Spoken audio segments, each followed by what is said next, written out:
Now. On 105.9 FM and streaming worldwide on the WMAL app. O'Connor and Company.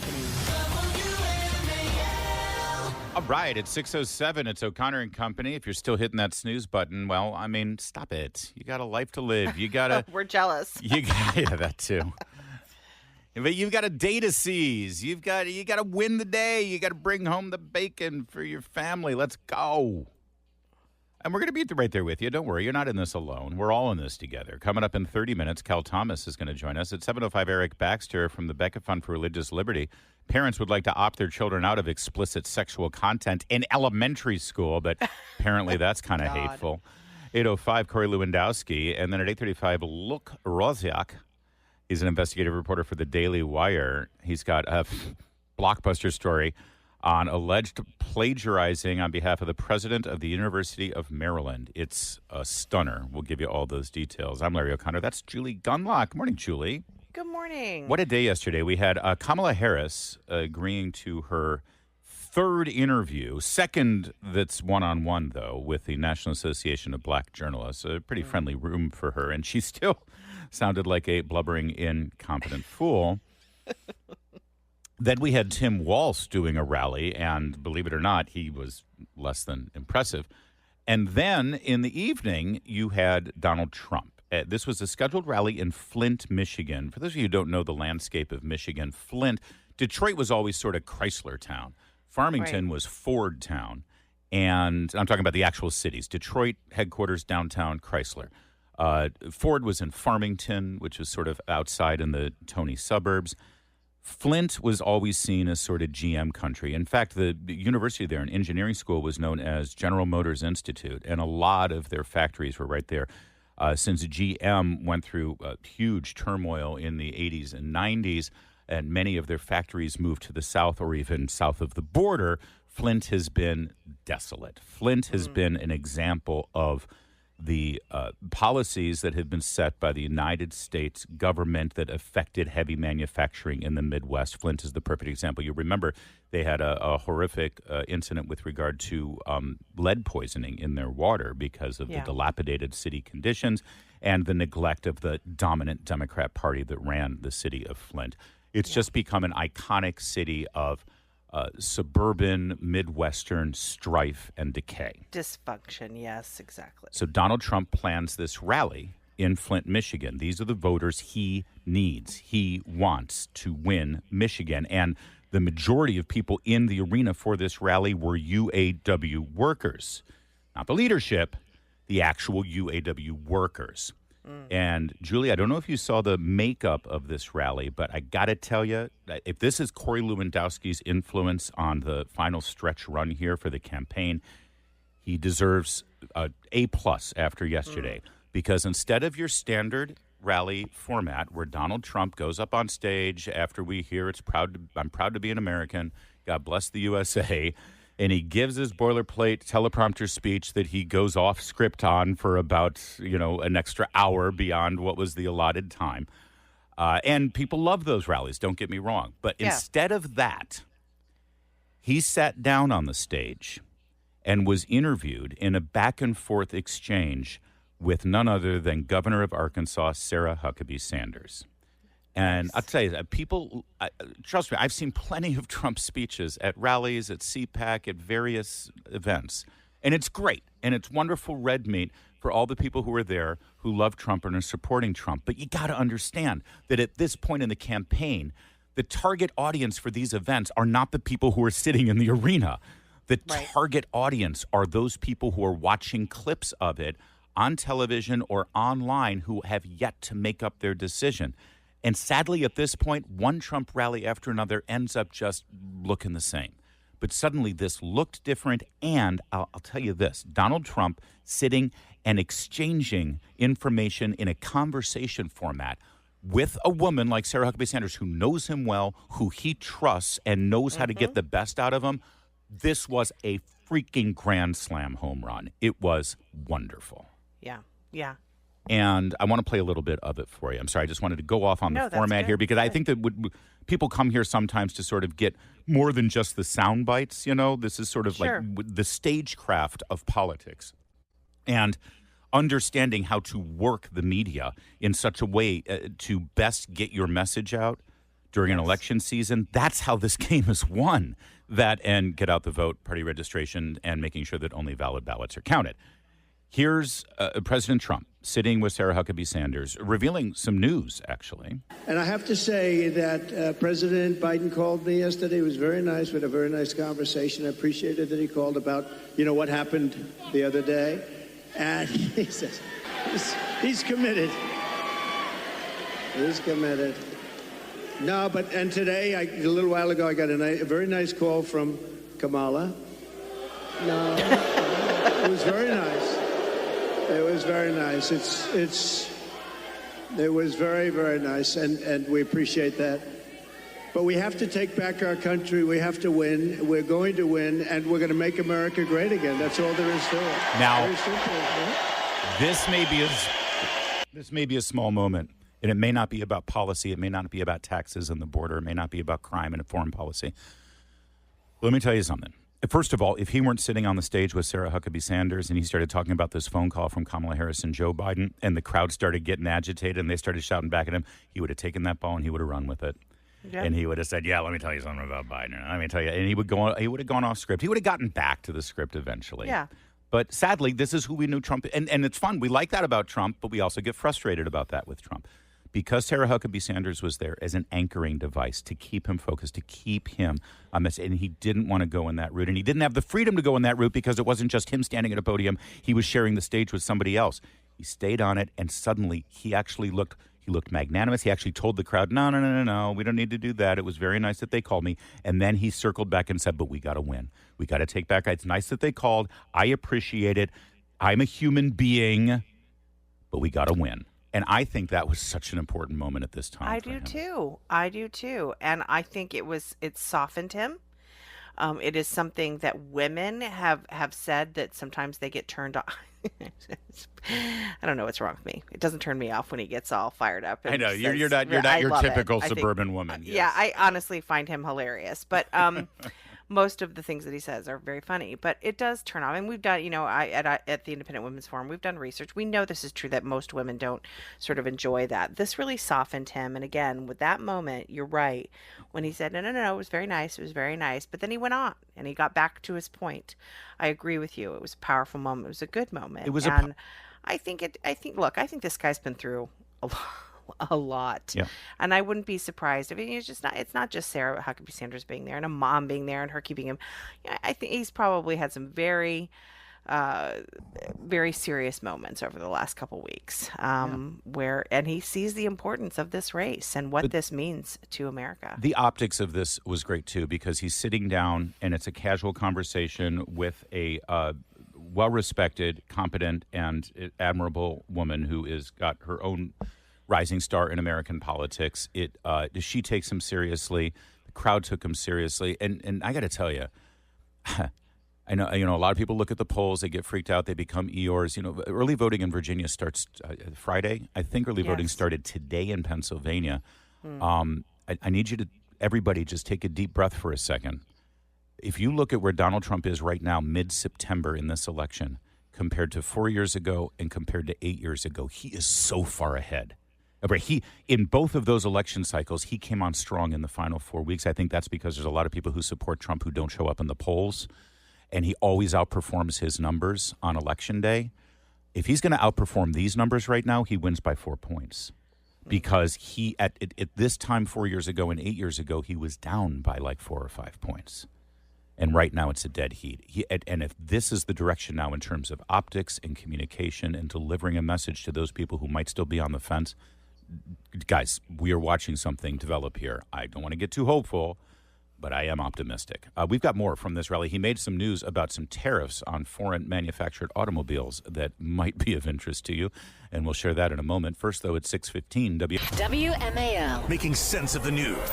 All right, now, for all you Reagan, Kemp, Romney Republicans, which I will admit I counted myself amongst you back in the day, for those of you who think that the secret to global freedom and global economic prosperity is free trade, I agree with you. I really do. But we're not in a place where we can have free trade right now, not with China and other countries manipulating world markets.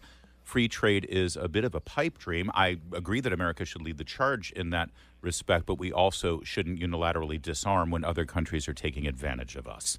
We've learned that lesson. And a good conservative doesn't just stick with their ideas regardless of the conditions on the ground.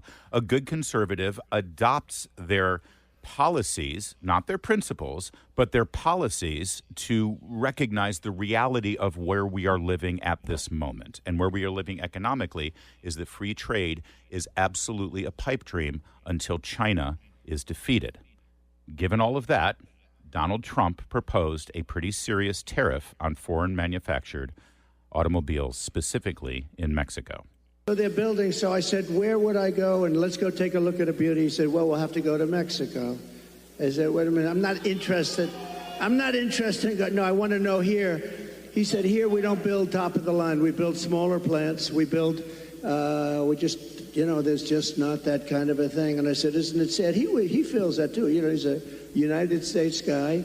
But he said, if you want to see the big ones, you're going to have to go to Mexico. They're owned and built. He's talking about manufacturing plants, by the way. The major assembly plants, like we used to have in Michigan. I was talking about GM and the landscape he's saying there. The big ones, like these Right. are massive, 10 blocks of space, In acres, Ypsilanti, in Ypsilanti, Michigan, every Michigander knows this growing up. In Ypsilanti, there's a manufacturing plant from GM called Hydromatic. Hydromatic used to build every single transmission for every GM car. Chevy, Buick, Oldsmobile, GMC trucks. You're building a transmission, you build it at Hydromatic in Ypsilanti. It's huge. It's the biggest, or was the biggest, manufacturing plant in the United States of America. It doesn't do that anymore. We don't build plants like that anymore. But here's the other important thing to know, and again, every Michigan kid knows this about Hydromatic in Ypsilanti. When we declared war, or when we responded to the war declaration against us after Japan bombed us at Pearl Harbor, and we engaged in World War II on two fronts in Europe and in Asia, overnight the Hydromatic GM plant was converted to build the biggest bombers America has ever built in our history. Where do we do that today? If we had to do that today, what plant do we use to build the armaments and to defend this country? Honestly, there are Costco's that are bigger than manufacturing plants in this country. Correct. So here's Donald Trump recalling a conversation he had with an executive from one of the American automotive manufacturers. Yep. And he's right. These are good patriotic Americans. Are you telling me Ford, GM, and Chrysler, and, well, Tesla does build in America, but they're the only ones left now. And, of course, the Democrats hate Elon Musk. Are you telling me that they would rather not build their plants in the Midwest? That I like that we have to go to Mexico. I like that we have to go to China. Yeah. Of course not. They would love to build these plants here. I love that we have to pay off the cartels. Right. Yes. That's a great thing for us. Yeah. So he's recalling this story about why we don't build those major plants in America anymore. Now listen to the rest of his story. By China in Mexico, and there are a number of them going up right now, and they think they're going to make their cars there, and they're going to sell them across our line, and we're going to take them, and we're not going to charge them tax. We're going to charge them, I'm telling you right now, I'm putting a 200% tariff on, which means they're unsellable. Unsellable in the United States. And then you wonder why it gets shot at, right? Only consequential presidents get shot at. When I say something like that, you have countries saying, this guy, but what can you do? You have to do what you have to do, right? Yeah. All right, now I understand free traders are going nuts right now. That's why I prepared you. I didn't want you to get triggered. Let me just say something. We may never see that 200% tariff. We may never need to see it because he has said he will do it. Doesn't mean it has to happen. There are many things that could be traded for that threat of a 200% tariff. That's how negotiations work. Maybe it will involve Remain in Mexico policy being reinstated. Maybe it will involve Mexico protecting their side of the border to ensure that people aren't flooding into ours. Maybe it will involve the UAW making a better agreement with it. It's called leverage. It's called being a smart leader. I know that we're not used to that because it's been about 4 years, but this is what it looks like. And it's also called delivering a message to a voting class that has been beaten down for decades and lied to, and you heard their reaction to that tariff. Again, I tell you, those people in Flint, Michigan, those were UAW workers. This is how you win an election in that state, as long as it's conducted fairly. 623. Now, On 105.9 FM and streaming worldwide on the WMAL app. O'Connor and Company. It's 6:37. Thanks for tuning in here. We're plowing along full speed ahead because we got so much to get to on this Wednesday. Hello, it's Wednesday. Hello. Wednesday morning edition of O'Connor and Company. Sound like me. Coming up at 7:05, Eric Baxter of Beckett Fund for Religious Liberty. 8:05, Corey Lewandowski, now that he's rejoined the Trump campaign. And at 8:35, Luke Rosiak on an amazing story. Apparently, the president of the University of Maryland plagiarized about a quarter of his 5,000-word journal paper. A lot of that going around in academia, right here in our backyard at University of Maryland. We'll get to all of that coming up. I'm Larry O'Connor, and she is Julie Gunlock. Good morning. Good morning, Julie. And joining us now from one of our favorite places, place that we like to visit when possible. I can look to the east right now, and I can see him standing on the cliffs there in Doolin, Ireland, staring That's past right. the Aran Islands and waving hello. It's Cal Thomas from the Emerald Isle, a place that God has blessed in so many good great morning ways. to you both. In Ireland. Yeah, How are I'm you, on the road Cal? again. Well, I'm fine. I'm continuing my fact-finding trip, and this time in Ireland, headed up to Northern Ireland. And one of the things I've written about here is, the new British Prime Minister, Stammer, has one of his platforms that he ran on to win was reforming the national health system, the NHS. This is important, I think, for Americans because Bernie Sanders and others want to have Medicare for all. And all they have to do is look how socialized medicine has worked out in Britain and the rest of the UK. They've had people dying prematurely in hospitals, no rooms for beds, so people have been on trolleys in hallways. It's just a mess. And he has admitted that. He had a news conference a couple of days ago, and he's got a 10-year plan to fix the whole thing. Huh. I think that's only going to mean higher taxes or lower services. Yeah, you're right. And listen, I remember when Hillary Clinton, remember when Bill put Hillary in charge of nationalizing health care back in the 90s? Oh, It's yeah. like he had to give her something to keep her That worked busy. out well. But I remember, I think it was Newt Yeah. Gingrich who made the case that just look at what happens in England, because beyond just, of course, having the government run hospitals in as efficient a manner as they do the DMV, but also, Cal, politics in England now, every election turns into literally a life and death choice for the electorate. And it's always going to be the politician who promises to spend more money on doctors, spend more money on hospitals. They're going to try to get votes. See, so the left always wants to personalize government and politics in such a way and be so involved in people's lives that if you don't have the left controlling things and saving you from death, then, you'll have children lying in the streets dead. And that's why the left is so insistent on trying to get the government in charge of our doctors. Right. I call it a perversion of the 23rd Psalm, Larry. The government is my keeper, I shall not want. Yea, though I walk through the valley of the shadow of poverty, the Health and Human Services Department will be there caring for me. One of the things that Prime Minister St. Sanders Patrick said is really inspiring you over there, Cal. Well, he really is, yeah. But one of the things the new British Prime Minister said that I really appreciated, he talked about the focus on prevention. Now, you almost never hear a politician, either over here or back in the States, talk about personal responsibility. You may be old enough, Larry, to remember President Kennedy's Council on Physical Fitness, I am not. headed by the great football coach Bud Wilkinson. It was cool to be fit. You were supposed to eat right, exercise, lose weight, all that stuff. No politician is talking about that now in the United States. And the first part of healthcare ought to be yourself, exercising, eating right, don't putting substances into your body that are bad for you.